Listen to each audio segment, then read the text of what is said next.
Philippin from France. He broke the Mediapart story that reveals the real Rafale scam, and he'll share the details with us tonight. Mr. Philippin, your article about the bogus invoices that allowed Dassault to pay 7.5 million euros to the intermediary Sushant Gupta in Mauritius between 2007 and 2012 to facilitate the sale of the Rafale fighter jets has caused a storm. What were these payments for? What was the 7.5 million euros being paid for? I don't know. Because what we disclosed is proof that secret commissions have been paid by Dassault to this middleman, Mr. Sushant Gupta. But I don't have evidence about what he did with this money. All that we have is a note which is dated September 2012, where Mr. Gupta writes that people sitting in office are asking for money. But I'm afraid I don't know who these people are. All that we can say is that when you are a big defense group and that you are paying a middleman, what you hope in exchange that this middleman will help you win the contract. And this person, Sushant Gupta, you're saying, had said that people sitting in office or sitting in high positions were asking for money. Can you tell me once more where this noting comes from? Where did he make such a noting? Did he write so in an official communication? Where did he mention that people wanted the money? This note is a document that has been obtained by the investigators of the Enforcement Directorate, so the Indian agency in charge of fighting money laundering. In another case, the Augusta Westland case, in which Mr. Gupta has also been an intermediary. And this note appears to be, some bullet points that Mr. Gupta wanted to deliver to Dassault during a meeting in Paris. And what suggests this is that in the same note, there is a plane ticket of Mr. Gupta from Paris to New Delhi, which suggests that he had a meeting this day with Dassault people near Paris. Now, what was his claim to fame? Why was Dassault working through him? What had he claimed? I mean, had he claimed that he had contacts? Did he claim he could get the job done? What was his commitment? Yeah, all that we know is that that Mr. Sushant Gupta is a reputed aerospace and defense intermediary who allegedly has a lot of contacts both within political world and inside the Indian army. And the paradox is that we have proof of these payments to Mr. Gupta between 2007 and 2012. But we have much more precise indication about what he did in the second phase of the deal under the BJP government, because it was still the middleman of Dassault during the second phase of the deal when Mr. Modi decided to replace the original tender by a government-to-government contract. So this triggered a brand new negotiation. And during this negotiation, Mr. Gupta also worked for Dassault. And what we revealed in a previous Mediapart investigation is that during this period, in 2015, Mr. Gupta obtained confidential documents from the Indian Ministry of Defense regarding the position of the Indian negotiators, and more precisely, how the Indian negotiators were calculating the price that they wanted for the contract, which is, of course, a very sensitive information during a negotiation. So that's what's really interesting in these stories, is that we can see that Mr. Gupta has been active both under UPA Congress and under BJP governments. So he was active in both periods.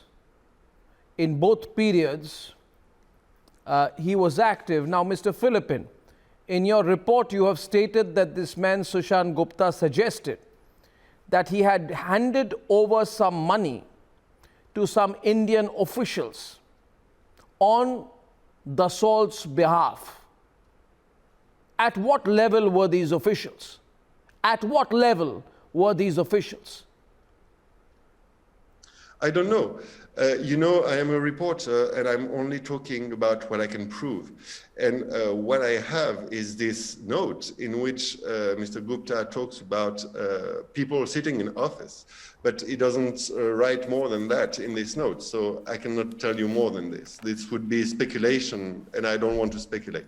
You have, however, what is not speculative is that you have published invoices from roughly around 2002-3 to 2012 to establish a trail of alleged kickbacks of 7.5 million euros in secret commissions. What information have you gathered about the action of the CBI? I'm sure you've been trying to find out what the CBI has done. I'm very curious to know what India's CBI has done on this matter. Have you been able to find out anything about that? Unfortunately, we questioned CBI, but they did not answer to our question. You know, what CBI did or what CBI did not do, basically they did not open an investigation, is very, very interesting. Why? Because on the 11th of October 2018, the CBI receives from the Mauritius authorities, very officially, through a judiciary assistance request, these documents from Mauritius proving that Mr. Gupta received 7.5 million of commissions through an offshore company in Mauritius during the UPI Congress era.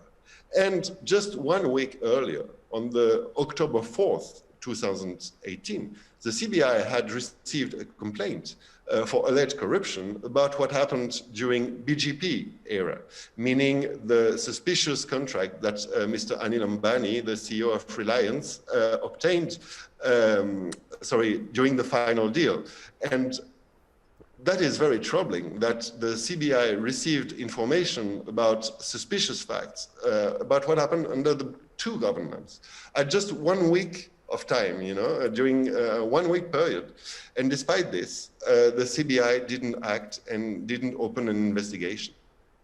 Well, I think it is the responsibility of the CBI to explain how that happened, because Rafale was a big political controversy, and I don't think controversies, Yann, are meant to be frozen or put in the refrigerator. So I agree, the CBI should tell us what it did with all this sensitive and important information. Now, one quick question for you again, Mr. Philippin. Sushant Gupta's receipt of kickbacks took place under the UPA regime. Then in 2015, the whole paradigm changed, Mr. Philippin, because an intergovernmental agreement was entered into. What did the intergovernmental agreement have? How did it change things for the middlemen or for the payoffs? You mean, I'm sorry, the sound was bad. You mean, did Mr. Gupta receive money during BGP era, right? No, I mean when the intergovernmental agreement came into, when it became an intergovernmental agreement, what effect does it have on the possibility of kickbacks and corruption for middlemen? What we know, is for sure is two things. The first thing that Mr. Gupta remained active during this second period, you know, the negotiation of the intergovernmental agreement. And what we know is that during this period, he also received money from Dassault. This was one of our previous revelations. Just after the signature of the final intergovernmental contract, one of the companies owned by Mr. Gupta was awarded by Dassault a contract worth 1 million euros for the fabrication of Rafale models. And what we know also, because it's written in an official press release of Dassault, is that this company, DevC Solutions, that belongs to the Gupta family, has also been awarded offset contracts from the Rafale. You know, the offsets are this compensation that Dassault has to give to Indian companies in exchange for the deal. And so much has been said about the contracts obtained by Reliance through these offset obligations. But Mr. Gupta also benefited from the same offset obligations.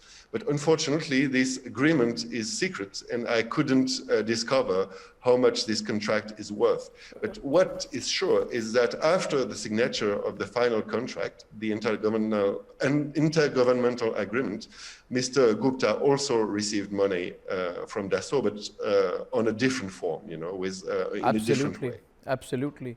Well, that's also worrying, because you're saying here that subcontracting deals that were pertaining to Rafale continued to see the involvement of a person like Sushant Gupta. So while the intergovernmental agreement happened, the system did not really change.